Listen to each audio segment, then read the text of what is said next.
Hi all, മാത്സിൻ്റെ മറ്റൊരു ക്ലാസ്സിലേക്ക് സ്വാഗതം. എൻ്റെ പേര് രേഖ. നമ്മൾ ഡിസ്കസ് ചെയ്തുകൊണ്ടിരുന്നത് സർക്കുലേറ്ററി സിസ്റ്റം എന്ന് പറയുന്ന ചാപ്റ്റർ ആണ്. ഇന്ന് നമ്മൾ അതിൻ്റെ സെക്കൻഡ് പാർട്ട് കണ്ടിന്യൂ ചെയ്യാണ്. കഴിഞ്ഞ ക്ലാസ്സിൽ നമ്മൾ ബ്ലഡിൻ്റെ ഫങ്ഷൻസ് വരെയാണ് പറഞ്ഞു നിർത്തിയത്. പ്രധാനമായിട്ടും ട്രാൻസ്പോർട്ടേഷൻ ആൻഡ് പ്രൊട്ടക്ഷൻ എന്ന് പറയുന്ന രണ്ട് ഫങ്ഷൻസ് ആണ് ഉണ്ടായിരുന്നത്. ഓക്കെ, സോ ഇന്നിനി നമ്മൾ ഡിസ്കസ് ചെയ്യുന്നത് അതിൻ്റെ ബാക്കി പോർഷൻ ആണ്. കോമ്പോസിഷൻ ഓഫ് ബ്ലഡ് ആണ്. പേജ് നമ്പർ 88 സ്റ്റാർട്ട് ചെയ്യുന്നത്. Okay, so composition of blood. അപ്പോൾ എന്താണ് ബ്ലഡ്, ബ്ലഡിന്റെ സാലിയൻ ഫീച്ചേഴ്സ് ഒക്കെ നമ്മൾ പറഞ്ഞു, ബ്ലഡിന്റെ ഫങ്ഷനും പറഞ്ഞു. ഓക്കെ, സോ ഇനി ബ്ലഡ് എന്ന് പറയുന്ന ഒരു ഇമ്പോർട്ടൻറ്റ് ബോഡി ഫ്ലൂയിഡ്, ഈ ബോഡി ഫ്ലൂയിഡിന്റെ കോമ്പോസിഷൻ എന്തൊക്കെയാണ്? കോമ്പോസിഷൻ എന്ന് പറഞ്ഞാൽ എന്താ? നമ്മളിപ്പോൾ എന്തെങ്കിലും ഒരു വസ്തു ഉണ്ടാക്കുന്നു, അപ്പോൾ ആ വസ്തുവിനകത്തോട്ട് അല്ലെങ്കിൽ എന്തെങ്കിലും ഒരു ഫുഡ് പ്രിപ്പയർ ചെയ്യുന്നു, അപ്പോൾ അതിനകത്ത് നമ്മൾ എന്തൊക്കെ ആഡ് ചെയ്തു അല്ലെങ്കിൽ അതിനകത്ത് എന്തൊക്കെ ഉണ്ട്. ഇപ്പം നമ്മളിപ്പോൾ ഒരു ലൈം ജ്യൂസ് ഉണ്ടാക്കുന്നു, അപ്പോൾ അതിനകത്ത് നമുക്ക് എന്തൊക്കെ ഉണ്ടെന്ന് പറയാം? ലൈം, നാരങ്ങ ഉണ്ടെന്ന് പറയാം, ഷുഗർ അല്ലെ, വാട്ടർ, ഇതൊക്കെ ഉണ്ടെന്ന് പറയാം. സോ ഇതിനെയൊക്കെയാണ് നമ്മൾ അതിന്റെ കോമ്പോസിഷൻ എന്ന് വിളിക്കുന്നത്. ഇതേപോലെ നമ്മൾ ബ്ലഡിനെ കൺസിഡർ ചെയ്യുകയാണെന്നുണ്ടെങ്കിൽ, ഒരു ലൈം ജ്യൂസിന് പകരം നമ്മളൊരു ബ്ലഡിനെ കൺസിഡർ ചെയ്യുകയാണെന്നുണ്ടെങ്കിൽ ആ ബ്ലഡിൽ എന്തൊക്കെയാണ് ഉള്ളത്, അതിനെയാണ് നമ്മൾ ബ്ലഡിന്റെ കോമ്പോസിഷൻ എന്ന് പറയുന്നത്. ഓക്കെ, സോ ശ്രദ്ധിച്ചു കേൾക്കുക. ബ്ലഡ് എന്ന് പറയുന്ന നമ്മുടെ ബോഡിയിലെ ഇമ്പോർട്ടൻ്റ് ആയിട്ടുള്ള ബോഡി ഫ്ലൂയിഡിന് പ്രധാനമായിട്ടും രണ്ട് കോമ്പോസിഷൻസ് ആണുള്ളത്, അല്ലെങ്കിൽ രണ്ട് കമ്പോണൻസ് ആണുള്ളത്. ഓക്കെ, എന്താ പറഞ്ഞേ? ബ്ലഡിന് പ്രധാനമായിട്ടും നമുക്ക് രണ്ടായിട്ട് ഡിവൈഡ് ചെയ്യാം ബ്ലഡിന്റെ കമ്പോണൻസിനെ. അതിൽ first one plasma. Okay, plasma. And number 2 cellular elements. Okay, so രണ്ട് കമ്പോണൻസ് ആണ് ഉള്ളത്, ഒന്ന് പ്ലാസ്മയും മറ്റൊന്ന് സെല്ലുലാർ എലമെന്റ്സും. ഇനി നമുക്ക് ആദ്യം എന്താണ് പ്ലാസ്മ? കുറച്ചേ ഉള്ളൂ, സെല്ലുലാർ എലമെന്റ്സ് പറയാൻ ഒരുപാടുണ്ട്. അതുകൊണ്ട് നമുക്ക് ആദ്യം കുറച്ചുള്ള പ്ലാസ്മ എന്താണെന്ന് പറയാം. ഓക്കെ, പ്ലാസ്മ എന്ന് പറയുന്നത് ബ്ലഡിന്റെ ഫ്ലൂയിഡ് പാർട്ടാണ്. അതായത് ബ്ലഡിന് ഫ്ലോ ചെയ്യാനുള്ള കേപ്പബിലിറ്റി കൊടുക്കുന്ന ആ ഫ്ലൂയിഡ് ആയിട്ടുള്ള പാർട്ടിനെയാണ് നമ്മൾ പ്ലാസ്മ എന്ന് വിളിക്കുന്നത്. ഓക്കെ ആണല്ലോ. ഇനി ഒരു ബ്ലഡ് എടുക്കുകയാണെന്നുണ്ടെങ്കിൽ, അല്ലെങ്കിൽ ഒരു 100 ml ബ്ലഡ് എടുക്കുകയാണെന്നുണ്ടെങ്കിൽ അതിന്റെ, അതായത് 100% ബ്ലഡിന്റെ 50 to 55%, അതായത് പകുതിയോളം പാർട്ടും എന്ത് തന്നെയാണ്? ബ്ലഡ് പ്ലാസ്മ തന്നെയാണ്. മനസ്സിലാവുന്നുണ്ടോ? അപ്പൊ എന്താ പറഞ്ഞേ? ഒരു ബ്ലഡിന്റെ 100 ml ബ്ലഡ് എടുക്കുകയാണെന്നുണ്ടെങ്കിൽ അതിന്റെ 50 to 55% ആ ബ്ലഡിൽ കാണപ്പെടുന്നത് എന്താണ്? പ്ലാസ്മ എന്ന് പറയുന്ന ഫ്ലൂയിഡ് പാർട്ടാണ്. ബാക്കി 40 to 45% മാത്രമേ സെല്ലുലാർ എലമെന്റ്സ് കാണപ്പെടുന്നുള്ളൂ. ഓക്കെ ആണല്ലോ. അപ്പോൾ പ്രധാനമായിട്ടും ബ്ലഡിന് രണ്ട് കമ്പോണൻസ് ആണുള്ളത്. എന്തൊക്കെയാ? പ്ലാസ്മയും സെല്ലുലാർ എലമെന്റ്സും. 50 to 55% പ്ലാസ്മയും, ഫ്ലൂയിഡ് പാർട്ടായ പ്ലാസ്മയും, ബാക്കി 40 to 45% ആണ് സെല്ലുലാർ എലമെന്റ്സ് എന്ന് പറയുന്നത്. ഓക്കെ, ഇനി നമുക്ക് പ്ലാസ്മ എന്താണ് എന്നൊന്ന് നോക്കാം. ലിക്വിഡ് പോർഷൻ ആണെന്ന് പറഞ്ഞു. ബ്ലഡിന് ഒഴുകാൻ ഹെൽപ്പ് ചെയ്യുന്ന അതിന്റെ ലിക്വിഡ് പോർഷനെയാണ് എന്തെന്ന് പറയുന്നത്? പ്ലാസ്മ എന്ന് വിളിക്കുന്നതെന്ന് പറഞ്ഞു. ഇനി ഇതിന്റെ കളർ നമുക്കൊന്ന് പറയാം.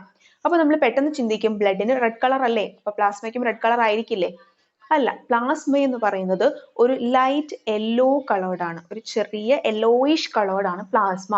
പക്ഷെ നമ്മൾ ബ്ലഡിലേക്ക് നോക്കിയാൽ നമുക്ക് പ്ലാസ്മ കാണാൻ പറ്റുമോ? പറ്റില്ല, കാരണം ബ്ലഡ് ഫുൾ റെഡ് കളർ തന്നെയാണ്. പക്ഷേ അതെന്തുകൊണ്ടാണ്? അതിനകത്ത് RBC ഉള്ളത് കൊണ്ടാണ്, ഹീമോഗ്ലോബിൻ ഉള്ളത് കൊണ്ടാണ് ബ്ലഡിന് റെഡ് കളർ ഉള്ളത്. എന്നാൽ ഈ പറഞ്ഞ സെല്ലുലാർ എലമെന്റ്സിനെ നമ്മൾ ബ്ലഡിൽ നിന്നൊന്ന് മാറ്റിയെടുക്കുകയാണെന്നുണ്ടെങ്കിൽ, ഓക്കെ, അതിനെ ഒന്ന് വേർതിരിക്കുകയാണെന്നുണ്ടെങ്കിൽ ബാക്കി കാണുന്ന പോർഷൻ ആണ് പ്ലാസ്മ. ആ പ്ലാസ്മയുടെ നിറം എന്താണ്? അതിന് റെഡ് കളർ ഇല്ല. അതിന് എന്ത് നിറമുള്ളത്? ഒരു സ്ലൈറ്റ് യെല്ലോ കളറാണ് ഉള്ളത്. ഓക്കെ, സോ പക്ഷെ നമ്മൾ ആ സ്ലൈറ്റ് യെല്ലോ കളർ അറിയാത്തത് എന്തുകൊണ്ടാണ്? അതിനകത്ത് RBCയുടെ പ്രസൻസ് ഉള്ളത് കൊണ്ടാണ് നമുക്ക് ആ യെല്ലോ കളർ കാണാൻ പറ്റാത്തത്. ഓക്കെ, സോ പ്ലാസ്മയുടെ മാത്രം നിറം എന്താണെന്ന് ചോദിച്ചാൽ ഒരു ലൈറ്റ് യെല്ലോയിഷ് കളറാണ്. ഓക്കെ ആണല്ലോ. ഇനി ആ പ്ലാസ്മയ്ക്കകത്ത് എന്തൊക്കെയാണ് ഉള്ളത് എന്ന് നമുക്കൊന്ന് നോക്കാം. കുറച്ച് കമ്പോണൻസ് പ്ലാസ്മയ്ക്കകത്തുണ്ട്. ഓക്കെ, സോ അതിൽ ഫസ്റ്റ് വൺ എന്ന് പറയുന്നത് വാട്ടർ ആണ്. കാരണം നമ്മൾ പറഞ്ഞു പ്ലാസ്മ ഒരു ലിക്വിഡ് സബ്സ്റ്റൻസ് ആണെന്ന് പറഞ്ഞു അല്ലെ, ഒരു ഫ്ലോയിങ് സബ്സ്റ്റൻസ് ആണെന്ന് പറഞ്ഞു. സോ അതിനകത്ത് 90% പ്ലാസ്മയുടെ 90%, 90% എന്ത് തന്നെയാ? വാട്ടർ തന്നെയാണ്. മനസ്സിലാവുന്നുണ്ടോ? ഒരു പ്ലാസ്മ മാത്രം നമ്മൾ ബ്ലഡിൽ നിന്ന് വേർതിരിച്ചെടുക്കുകയാണെന്നുണ്ടെങ്കിൽ അതിന്റെ മെജോറിറ്റിയും എന്താണ്? അതിന്റെ കണ്ടന്റ് എന്ന് പറയുന്നത് വാട്ടർ ആണ്. ഓക്കെ, 90%ഓളവും വാട്ടർ തന്നെയാണ്. ഇനി ബാക്കിയുള്ള 10%-ൽ കുറച്ചായിട്ട് ചില കമ്പോണൻസ് കൂടിയുണ്ട്, അതുകൂടി ഒന്ന് അറിഞ്ഞിരിക്കുക. ഒരു 7 to 8% അതിനകത്ത് പ്രോട്ടീൻസ് കാണപ്പെടും.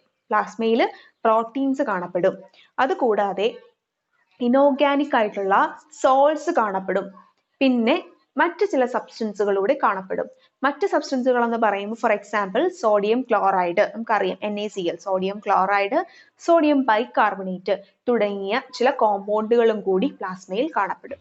ഓക്കെ, സോ ഒരു പ്ലാസ്മയുടെ 90% വാട്ടർ ആണ്, പിന്നെ ഒരു 7-8% പ്രോട്ടീൻസ് ഉണ്ട്, പിന്നെ ഇനോർഗാനിക് സോൾട്ട് ഉണ്ട്, പിന്നെ ചില സബ്സ്റ്റൻസുകളായ സോഡിയം ക്ലോറൈഡ്, സോഡിയം ബൈകാർബണേറ്റ് തുടങ്ങിയ സബ്സ്റ്റൻസുകളും വളരെ ലിറ്റിൽ എമൗണ്ടിൽ, വളരെ ചെറിയ എമൗണ്ടിൽ കാണപ്പെടും. ഓക്കെ ആണല്ലോ. സോ ഇനി പ്രധാനപ്പെട്ട പ്ലാസ്മ പ്രോട്ടീൻസ് എന്ന് പറയുന്നത് ഫൈബ്രിനോജൻ ഒക്കെയാണ് കേട്ടോ.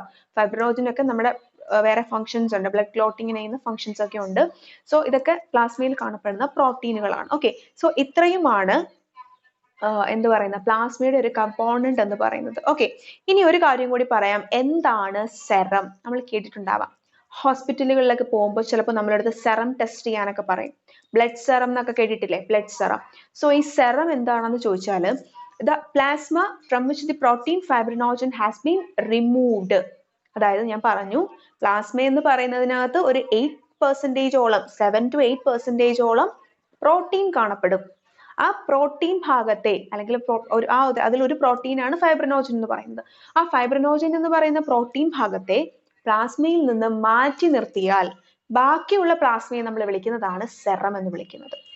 ഓക്കെ ആണല്ലോ. അപ്പൊ അതെന്താണെന്ന് അറിഞ്ഞിരുന്നാൽ മതി. പ്ലാസ്മ എന്ന് പറയുന്നത് വാട്ടറും പ്രോട്ടീനും ഇനോർഗാനിക് സോൾട്ടും അതർ സബ്സ്റ്റൻസസും ഒക്കെ ചേരുന്നതാണ്. അതിൽ നിന്ന് പ്രോട്ടീനായ ഫൈബ്രിനോജനെ നമ്മൾ മാത്രം അതിൽ നിന്നൊന്ന് ഫിൽട്ടർ ചെയ്ത് മാറ്റി വെച്ച് കഴിഞ്ഞാൽ ബാക്കിയുള്ള പ്ലാസ്മയെ നമ്മൾ വിളിക്കുന്നതാണ് സെറം എന്ന് പറയുന്നത്. അതിനെയാണ് നമ്മൾ ബ്ലഡ് സെറം എന്ന് പറയുന്നത്. ഓക്കെ ആണല്ലോ. സെറം എന്ന് പറഞ്ഞാൽ യെല്ലോ കളേർഡ് ആയിരിക്കും, ഒരു സ്ലൈറ്റിഷ് യെല്ലോ കളേർഡ് ആയിരിക്കും സെറം എന്ന് പറയുന്നത്. ഓക്കെ, സോ ഇതാണ് നമ്മുടെ ബ്ലഡിന്റെ ആദ്യത്തെ കമ്പോണന്റ് ആയ പ്ലാസ്മ. ഓക്കെ ആണല്ലോ. ഇനി നമ്മൾ നേരെ പറയാൻ പോകുന്നത് ബ്ലഡിന്റെ ഏറ്റവും പ്രധാനപ്പെട്ട കമ്പോണന്റ് ആയ സെല്ലുലാർ എലമെന്റ്സിലേക്കാണ്. ഓക്കെ, മോസ്റ്റ് ഇമ്പോർട്ടന്റ് പാർട്ടാണ് സെല്ലുലാർ എലമെന്റ്സ് എന്ന് പറയുന്നത്. അതിന്റെ പെർസെന്റേജ് എത്രയാണെന്നാ പറഞ്ഞേ? 40 to 45% ആണ് ബ്ലഡില് സെല്ലുലാർ എലമെന്റ്സിന്റെ പെർസെന്റേജ് എന്ന് പറയുന്നത്. ഓക്കെ, അപ്പൊ ഇനി നമുക്ക് ഈ സെല്ലുലാർ എലമെന്റ്സിനെ, സെല്ലുലാർ എലമെന്റ്സ് എന്നുകൊണ്ട് ഉദ്ദേശിക്കുന്നത് എന്താ? സെൽസിന്റെ രൂപത്തിൽ കാണപ്പെടുന്ന എലമെന്റ്സ് ആണ്. ഓക്കെ, സെല്ലുലാർ എലമെന്റ്സിനെ നമുക്ക് പ്രധാനമായിട്ടും 3ആയിട്ട് ക്ലാസിഫൈ ചെയ്യാം. സെല്ലുലാർ എലമെന്റ്സിനെ നമുക്ക് പ്രധാനമായിട്ടും 3ആയിട്ട് ക്ലാസിഫൈ ചെയ്യാം.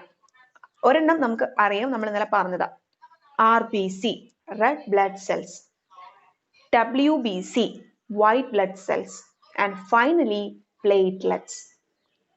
ഓക്കെ ആണല്ലോ. So what are the cellular elements in blood?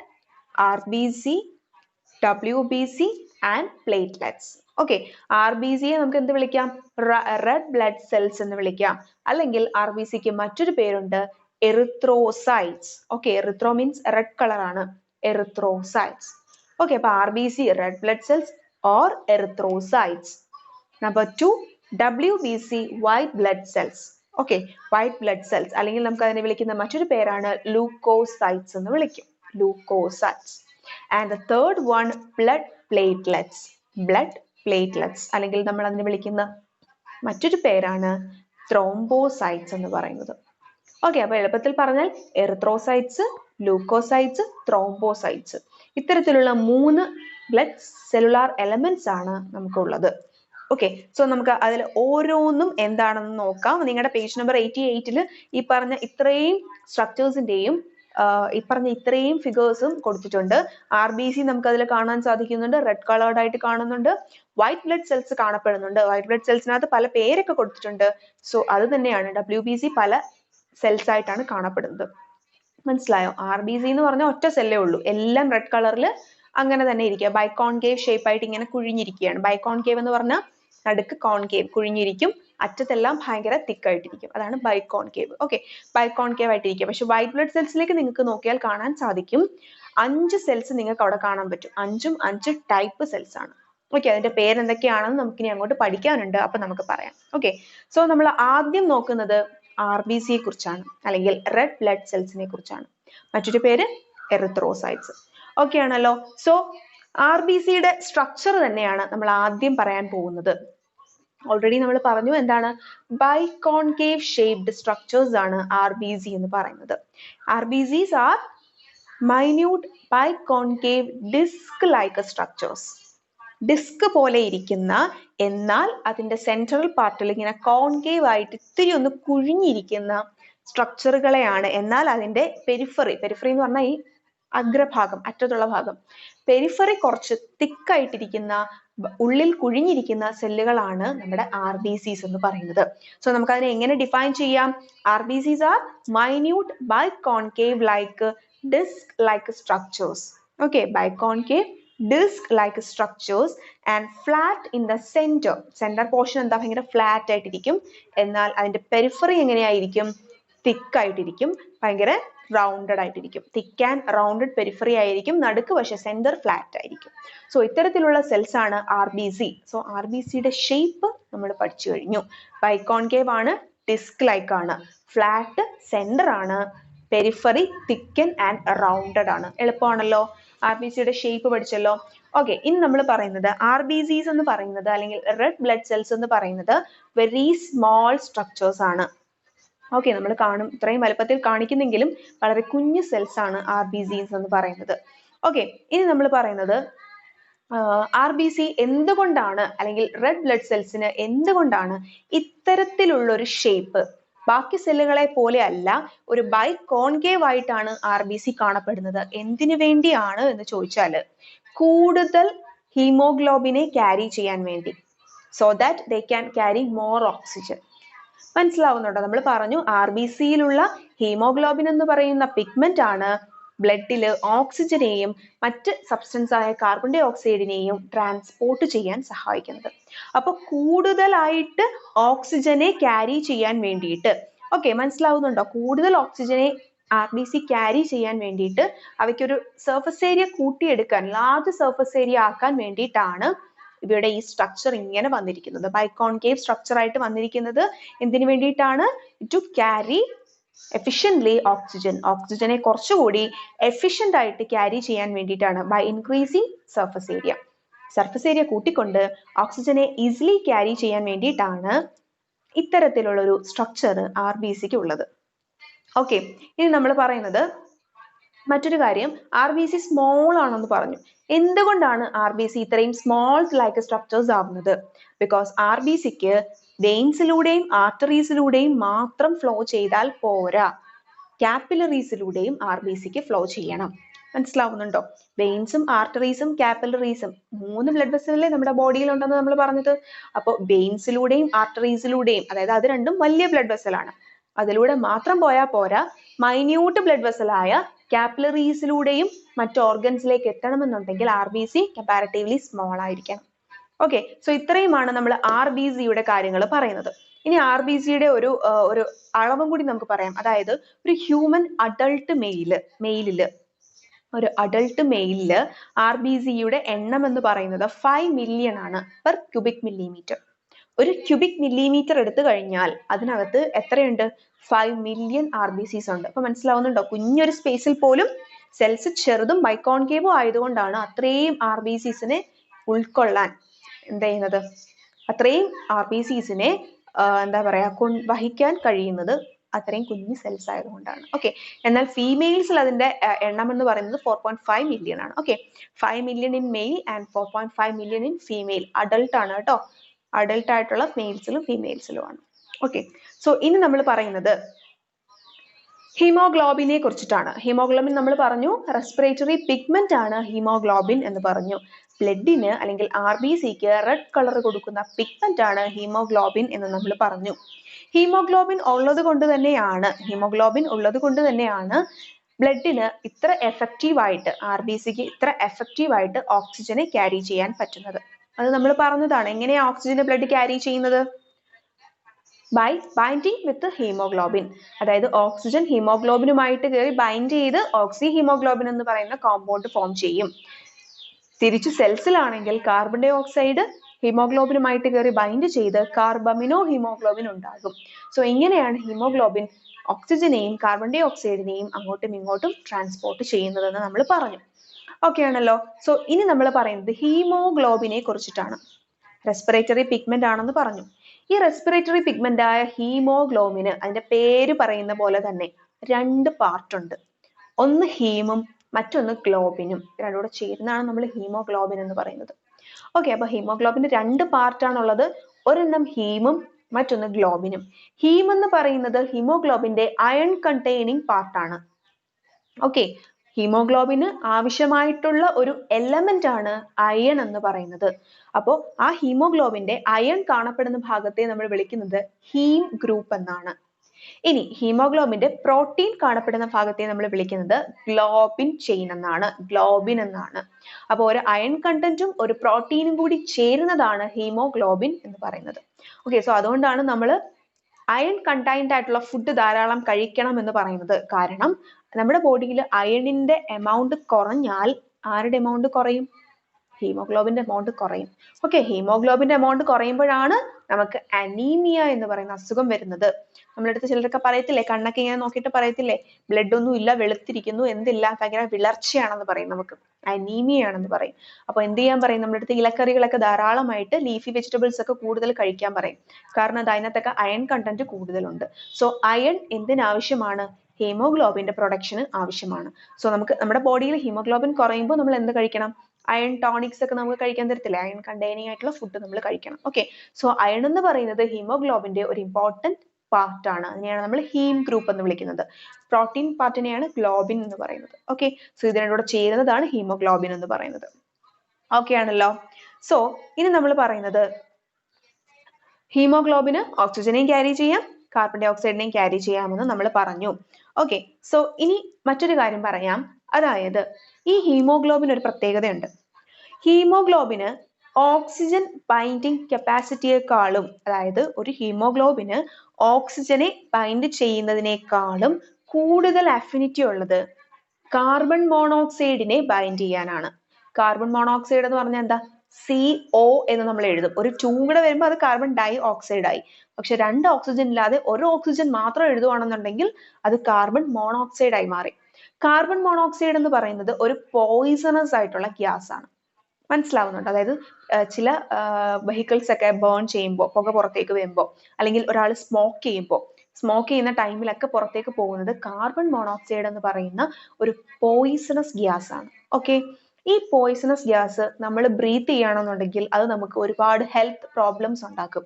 Poisonous അല്ലേ, അപ്പൊ അത് ഹെൽത്ത് പ്രോബ്ലംസ് ഉണ്ടാക്കും. സോ ഇവിടെ പറയാൻ കാര്യം എന്താണെന്ന് വെച്ചാൽ, നമ്മുടെ ഹീമോഗ്ലോബിൻ എന്ന് പറയുന്ന റെസ്പിറേറ്ററി പിഗ്മെന്റിന് ഓക്സിജനുമായിട്ട് കയറി ബൈൻഡ് ചെയ്യുന്നതിനേക്കാൾ വേഗത്തിൽ ആരുമായി ബൈൻഡ് ചെയ്യാൻ പറ്റും? കാർബൺ മോണോക്സൈഡുമായിട്ട് ബൈൻഡ് ചെയ്യാൻ പറ്റും. ഫോർ എക്സാമ്പിൾ ഞാൻ പറയുകയാണെങ്കിൽ, നമ്മൾ എന്തെങ്കിലും ഈ ഒരു കാർബൺ മോണോക്സൈഡ് ഉണ്ടാകുന്ന ഒരു സോഴ്സിന്റെ അടുത്ത് നമ്മൾ നിൽക്കുകയാണ്. ഒരാളിപ്പോൾ സ്മോക്ക് ചെയ്യുന്നു, നമ്മൾ അതിന്റെ അടുത്ത് നിൽക്കുകയാണ്. ഓക്കെ, സോ ആ സ്മോക്കിൽ നിന്ന് വരുന്ന കാർബൺ മോണോക്സൈഡിനെ നമ്മളും എന്ത് ചെയ്യും? നമ്മൾ പോലും അറിയാതെ ആ വ്യക്തി അടുത്ത് നിൽക്കുമ്പോൾ നമ്മൾ അതിനെ ബ്രീത്ത് ചെയ്യും. ഓക്കെ, അങ്ങനെ ബ്രീത്ത് ചെയ്യുമ്പോൾ ആ കാർബൺ മോണോക്സൈഡ് കൂടി നമ്മുടെ ഉള്ളിലേക്ക് വരും. മനസ്സിലാവുന്നുണ്ടോ? അങ്ങനെ കാർബൺ മോണോക്സൈഡ് നമ്മൾ ബ്രീത്ത് ചെയ്ത് നമ്മുടെ ലങ്സിൽ എത്തുകയാണെന്നുണ്ടെങ്കിൽ അവിടെ ആരുണ്ട്? RBCയിൽ ഹീമോഗ്ലോബിൻ നിപ്പുണ്ട്. എന്തിനു വേണ്ടി? ഓക്സിജനെ ബൈൻഡ് ചെയ്യാൻ വേണ്ടിയിട്ട്. അപ്പോൾ കാർബൺ മോണോക്സൈഡും കൂടി ലങ്സിലേക്ക് എത്തുമ്പോൾ ഈ ഹീമോഗ്ലോബിൻ ആരുമായിട്ട് കയറി ബൈൻഡ് ചെയ്യും? ഓക്സിജനുമായി ബൈൻഡ് ചെയ്യുന്നതിന് പകരം കാർബൺ മോണോക്സൈഡുമായിട്ട് ബൈൻഡ് ചെയ്യും. ഓക്കെ, ഹീമോഗ്ലോബിൻ ഓക്സിജനെ ബൈൻഡ് ചെയ്യുന്നതിന് പകരം ആരെ ബൈൻഡ് ചെയ്യും? കാർബൺ മോണോക്സൈഡുമായിട്ട് ബൈൻഡ് ചെയ്തിട്ട് ഒരു പോയിസണസ് ആയിട്ടുള്ള കോമ്പൗണ്ട് ഉണ്ടാക്കും. അതിനെയാണ് നമ്മൾ കാർബോക്സി ഹീമോഗ്ലോബിൻ എന്ന് പറയുന്നത്. Carboxy haemoglobin. ഈ കാർബോക്സി ഹീമോഗ്ലോബിൻ എല്ലാ സെൽസിലും കൊണ്ടുചെന്ന് കൊടുക്കും. അപ്പോൾ നമ്മുടെ സെൽസിനെല്ലാം എന്ത് സംഭവിക്കും? ഓക്സിജൻ കിട്ടാതെ വരും. ഓക്സിജൻ ഉണ്ടെങ്കിലല്ലേ ബ്രീത്ത് ചെയ്യാൻ പറ്റൂ, സെല്ലുലാർ റെസ്പിറേഷൻ നടക്കൂ. അപ്പോൾ ഓക്സിജൻ കിട്ടാതെ വരും. ഈ ഒരു അവസ്ഥ നമുക്ക് ഹെൽത്ത് പ്രോബ്ലംസ് ഉണ്ടാക്കാം. സിവിയർ കേസസിൽ ഡെത്ത് വരെ സംഭവിക്കാം. ഓക്കെ, സോ ഇത്തരത്തിലുള്ള പ്രോസസ്സ്, ഇങ്ങനെ ഒരു അഫിനിറ്റി കൂടി ആർക്കുണ്ട്? ഹീമോഗ്ലോബിൻ ഉണ്ട്. ഓക്കെ, സോ അതുകൂടി നിങ്ങളൊന്ന് അറിഞ്ഞിരിക്കുക. Haemoglobin has high affinity for carbon monoxide than oxygen. Okay ആണല്ലോ. സോ ഇത്രയും നമ്മൾ പറഞ്ഞത് ഹീമോഗ്ലോബിന്റെ RBCയിൽ കാണപ്പെടുന്ന ഹീമോഗ്ലോബിന്റെ പ്രത്യേകതയാണ് നമ്മൾ ഇത്രയും നേരം പറഞ്ഞത്. ഇനി നമ്മൾ പറയുന്നത് RBCയിലേക്ക് തന്നെ നമ്മൾ മടങ്ങി വരികയാണ്. RBCയുടെ അല്ലെങ്കിൽ റെഡ് ബ്ലഡ് സെൽസ് ഫോം ചെയ്യുന്നത് എവിടെയാണ്? ഉണ്ടാകുന്നത് എവിടെയാണ്? ബോൺ മാരോയിലാണ് RBCs ഫോം ചെയ്യുന്നത്. ഓക്കെ, RBCs ഫോം ചെയ്യുന്നത് എവിടെയാണ്? ബോൺ മാരോയിലാണ്. ബോൺ മാരോ എന്ന് പറഞ്ഞാൽ എന്താ? നമ്മുടെയൊക്കെ ബോൺസ് ഇല്ലേ, ബോൺസിന്റെ ഉള്ളിലായി കാണപ്പെടുന്ന ലിവിങ് ടിഷ്യൂനെയാണ് നമ്മൾ ബോൺ മാരോ എന്ന് വിളിക്കുന്നത്. നമ്മൾ അസ്ഥിമജ്ജ എന്ന് മലയാളത്തിൽ പറയും. ബോൺസിന്റെ ഉള്ളിലായി കാണപ്പെടുന്ന ലിവിങ് ടിഷ്യൂനെയാണ് ബോൺ മാരോ എന്ന് പറയുന്നത്. ഓക്കെ, ഈ RBC അല്ലെങ്കിൽ റെഡ് ബ്ലഡ് സെൽസ് ഫോം ചെയ്യുന്നത് അല്ലെങ്കിൽ ഉണ്ടാകുന്നത് ബോൺ മാരോയിൽ വെച്ചിട്ടാണ്. ഓക്കെ ആണല്ലോ. സോ RBCയുടെ ഫോർമേഷൻ എവിടെയാണ് എന്ന് നമ്മൾ പഠിച്ചു, ബോൺ മാരോയിലാണ്. ഓക്കെ, ഇനി എംബ്രിയോയിലാണെങ്കിൽ, എംബ്രിയോ എന്ന് പറഞ്ഞാൽ എന്താ? ഭ്രൂണാവസ്ഥയിൽ, അതായത് കുഞ്ഞിന്റെ ഫസ്റ്റ് ഫോം ആണ് അല്ലെ, റീപ്രൊഡക്ഷൻ നടന്നുണ്ടാവുന്ന ഫസ്റ്റ് ഫോം ആണ് എംബ്രിയോ അല്ലെങ്കിൽ ഭ്രൂണം എന്ന് നമ്മൾ പറയും. എംബ്രിയോയിൽ ഈ RBC ലിവറിലും അതുപോലെ തന്നെ സ്പ്ലീനിലും ഉണ്ടാവാറുണ്ട്. ഓക്കെ, അതൊന്ന് അറിഞ്ഞു വെച്ചിരുന്നാൽ മതി. നോർമലി ഒരു മനുഷ്യനിൽ നമ്മളിലൊക്കെ RBC ഉണ്ടാകുന്ന എവിടെയാണ്? ബോൺ മാരോയിലാണ്, ബോണിന്റെ ലിവിങ് ടിഷ്യൂയിലാണ്. ഓക്കെ ആണല്ലോ.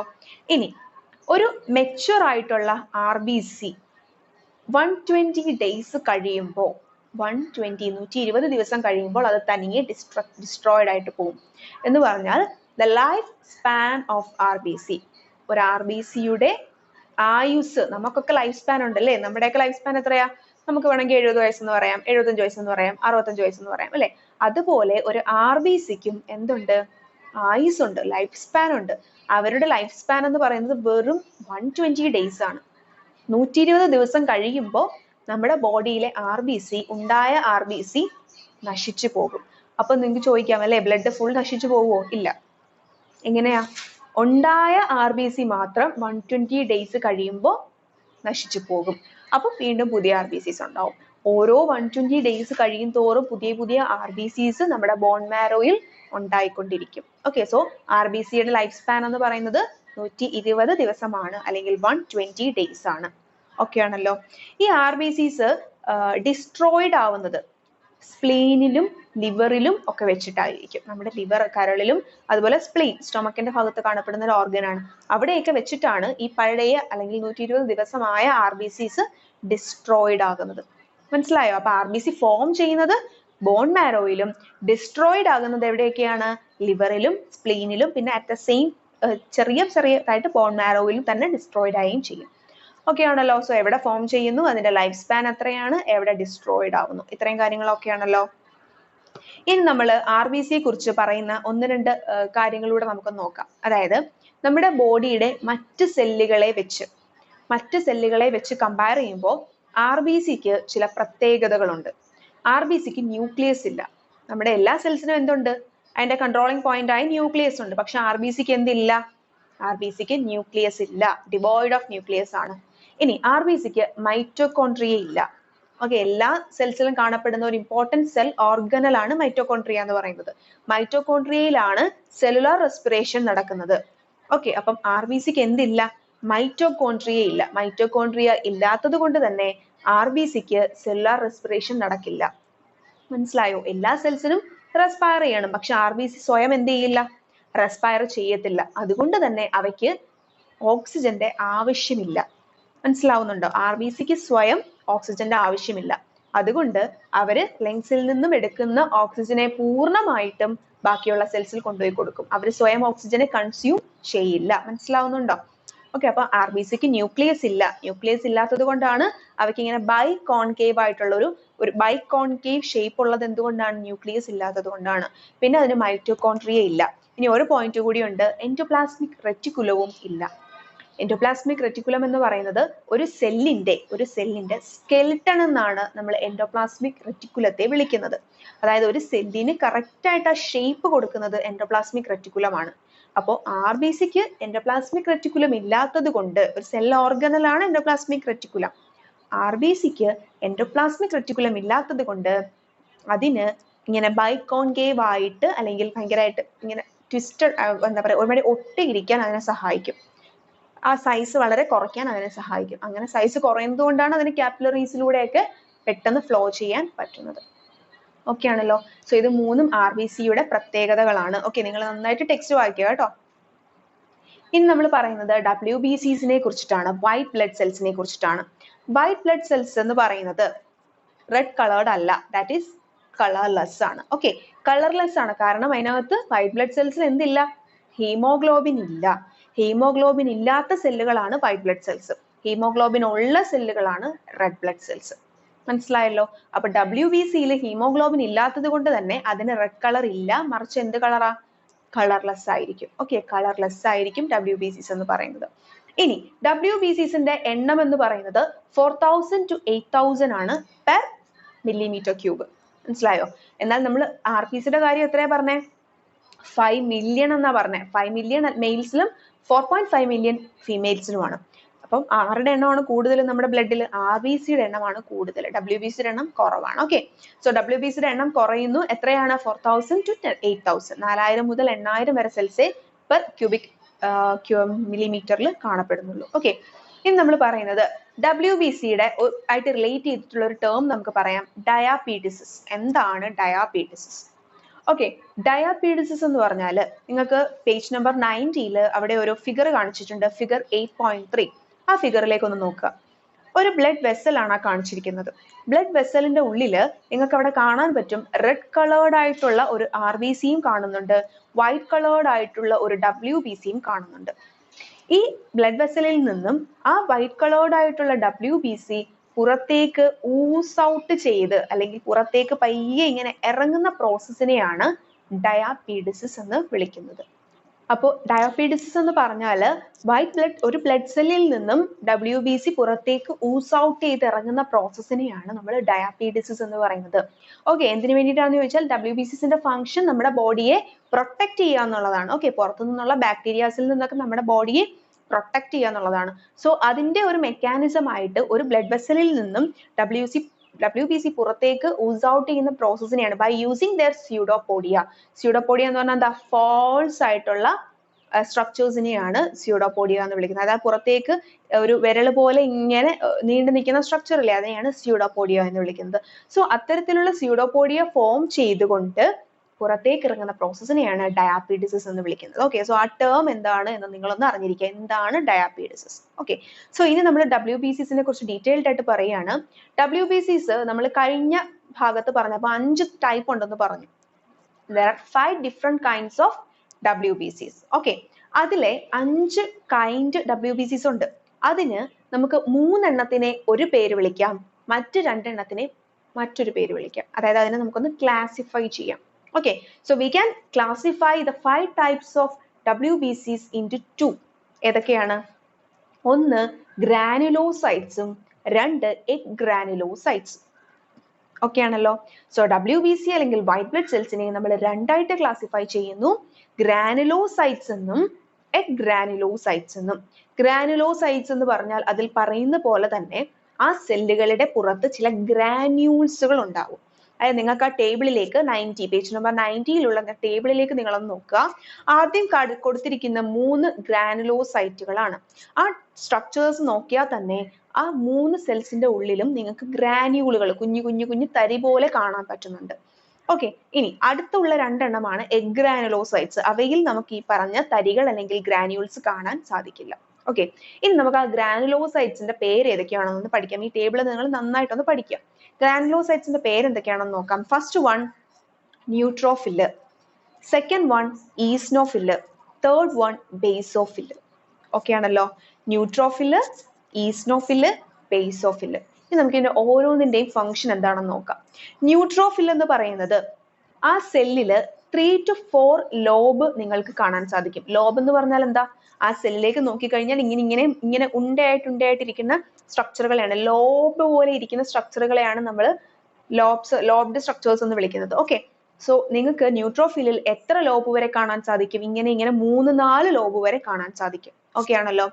ഇനി പറയുന്നത് ഇതിന് ഗ്രാനുലാർ ആയിട്ടുള്ള സൈറ്റോപ്ലാസം ആണ് ഇതിനുള്ളത്. എന്ന് പറഞ്ഞാൽ അതിന്റെ സൈറ്റോപ്ലാസത്തിലേക്ക് നോക്കിക്കഴിഞ്ഞാൽ കുഞ്ഞു തരികൾ കാണാൻ പറ്റും. അതിനെയാണ് നമ്മൾ ഗ്രാന്യൂൾസ് എന്ന് വിളിക്കുന്നത്. ഓക്കെ, ഇനി ഇതിന്റെ ഫംഗ്ഷൻ എന്ന് പറയുന്നത് എൻഗൾഫ് ബാക്ടീരിയ.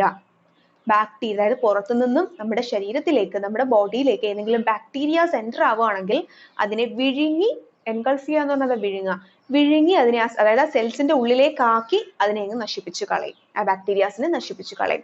അതിനെയാണ് നമ്മൾ എൻഗൾഫ് ബാക്ടീരിയ എന്ന് പറയുന്നത്. ഓക്കെ, ഇനി അത് എവിടെയാ പ്രൊഡ്യൂസ് ചെയ്യുന്നത്? ബോൺ മാരോയിലാണ്. RBC പ്രൊഡ്യൂസ് ചെയ്യുന്നത് ബോൺ മാരോയിലാണെന്ന് നമ്മൾ പറഞ്ഞു. മിക്ക WBCസും പ്രൊഡ്യൂസ് ചെയ്യുന്നത് എവിടെ തന്നെയാണ്? ബോൺ മാരോയിൽ തന്നെയാണ്. ഓക്കെ, സോ ഇത്രയേ ഉള്ളൂ ന്യൂട്രോഫിലിന്റെ ഫംഗ്ഷൻ. ന്യൂട്രോഫിൽ എന്ന് പറയുന്നത് 3 to 4 ലോബ്ഡ് ആണ്.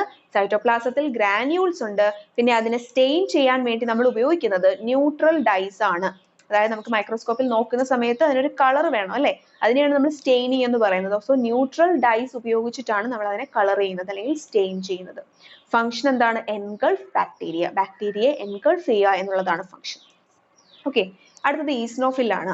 ഈസ്നോഫിൽ സ്ട്രക്ചറിലേക്ക് നോക്കിയാൽ നിങ്ങൾക്ക് 2 ലോബ്സ് ആണ് കാണാൻ പറ്റുന്നത്. പ്രധാനമായിട്ടും നമ്മൾ ഹെഡ്സെറ്റ് ഒക്കെ വെക്കത്തില്ലേ, ഹെഡ്സെറ്റ് വെക്കുന്ന പോലെയാണ് ആരിരിക്കുന്നത്? ഈസ്നോഫിൽ ഇരിക്കുന്നത്. ഇവിടെ ഒരു ലോബ്, ഇവിടെ ഒരു ലോബ്, അങ്ങനെ 2 ലോബ്സ് ആണുള്ളത്. ഓക്കെ, ഇനി ഇതിന്റെ പ്രധാനമായിട്ടുള്ള ഇവിടെയും ഗ്രാന്യൂൾസ് സെൽസിൽ കാണപ്പെടുന്നുണ്ട്. ഇനി ഇതിന് നമ്മൾ ഇയോസിൻ എന്ന് പറയുന്ന സ്റ്റെയിൻ ഉപയോഗിച്ചിട്ടാണ് നമ്മൾ സ്റ്റെയിൻ ചെയ്യുന്നത് അല്ലെങ്കിൽ കളർ ചെയ്യുന്നത്. ഓക്കെ, സോ ഇനി ഇവിടുത്തെ ഫംഗ്ഷൻ എന്ന് പറയുന്നത് പ്രധാനമായിട്ടും 2 ഫംഗ്ഷൻസ് ആണ് ഈസ്നോഫിലിനുള്ളത്. ഒന്ന് എൻഗൾഫ് ബാക്ടീരിയ, നമ്മൾ നേരത്തെ ന്യൂട്രോഫിലിന്റെ കാര്യം പറഞ്ഞ പോലെ തന്നെ ബാക്ടീരിയയെ വിഴുങ്ങി നശിപ്പിക്കുക. രണ്ടാമത്തെ ഫംഗ്ഷൻ എന്ന് പറയുന്നത് സെക്രീറ്റ് സർട്ടൈൻ ആന്റി ടോക്സിൻസ്, ചില ആന്റി ടോക്സിൻസിനെ, അതായത് നമ്മുടെ ബോഡിയിൽ എന്തെങ്കിലും വിഷവസ്തുക്കൾ ബാക്ടീരിയ പ്രൊഡ്യൂസ് ചെയ്യുകയാണെന്നുണ്ടെങ്കിൽ അതിനെയാണ് നമ്മൾ ടോക്സിൻ എന്ന് പറയുന്നത്. ആ ടോക്സിനെ നശിപ്പിക്കാൻ വേണ്ടി നമ്മുടെ ഈസ്നോഫിൽ എന്ത് പ്രൊഡ്യൂസ് ചെയ്യും?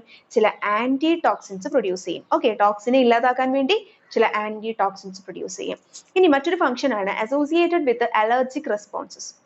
അതായത് പെട്ടെന്ന് നമ്മുടെ പുഴുവാട്ടി അല്ലെ, അല്ലെങ്കിൽ നമുക്ക് അലർജി ഉള്ള എന്തെങ്കിലും ടൈപ്പ് ഫുഡ് നമ്മൾ കഴിച്ചു, കഴിക്കാത്ത ടൈപ്പ് ഫുഡ് കഴിച്ചു, അപ്പൊ പെട്ടെന്ന് നമ്മുടെ സ്കിന്നൊക്കെ എന്ത് ചെയ്യും? ചൊറിഞ്ഞ് തടിക്കാൻ തുടങ്ങും അല്ലെ, സ്വെൽ ചെയ്യാൻ തുടങ്ങും, അല്ലെങ്കിൽ റെഡ് കളർ ആവാൻ തുടങ്ങും. അപ്പൊ ഇതിനെയൊക്കെയാണ് നമ്മൾ അലർജിക് റെസ്പോൺസസ് എന്ന് പറയുന്നത്. പെട്ടെന്ന് നമ്മുടെ ശരീരം അതിനോടൊന്ന് റെസ്പോണ്ട് ചെയ്യുന്നു, അലർജി കാണിക്കുന്നു. സോ ഇത്തരത്തിലുള്ള നമ്മുടെ ബോഡി കാണിക്കുന്ന അലർജിക് റെസ്പോൺസുകളെല്ലാം നമുക്ക് ചെയ്തു തരുന്നത് ആരാണ്? നമ്മുടെ WBC ആയ ഈസ്നോഫിൽ ആണ്. ഓക്കെ, സോ ബാക്ടീരിയ എൻഗൾഫ് ചെയ്യുന്നു, അതുപോലെ തന്നെ അലർജിക് റെസ്പോൺസ് കാണിക്കുന്നു, മറ്റൊരു ഫംഗ്ഷൻ ആന്റി ടോക്സിൻസ് സെക്രീറ്റ് ചെയ്യുന്നു. ഓക്കെ, ഇനി ഈ ഈസ്നോഫിലും പ്രൊഡ്യൂസ് ചെയ്യുന്നത് എവിടെ തന്നെയാണ്? നമ്മുടെ ബോൺ മാരോയിൽ തന്നെയാണ്. ഓക്കെ ആണല്ലോ. ഇനി നമ്മൾ മൂന്നാമത്തെ ഗ്രാനുലോസൈറ്റ് ആയ WBCയിലോട്ട് പോവുകയാണ്. അതിന്റെ പേരാണ് ബേസോഫിൽ എന്ന് പറയുന്നത്.